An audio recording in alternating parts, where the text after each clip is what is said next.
शुक्रिया हम ओह भगवान के, तोहके बनौले बाड़े कौन माटी सान के। दिल में मोहब्बत जगा दिहला राजा, आपन दीवानी बना लिहला राजा।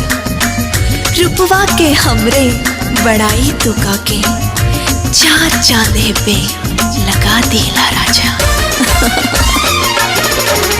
करिले शुक्रिया हम ओह भगवान के, तोहके बनौले बाड़े कौन माटी सान के। हो रूप ऐसन बुझाला देखी सूरज ला जाला, रूप ऐसन बुझाला देखी सूरज ला जाला। जैसे चंदा उगल दरिया में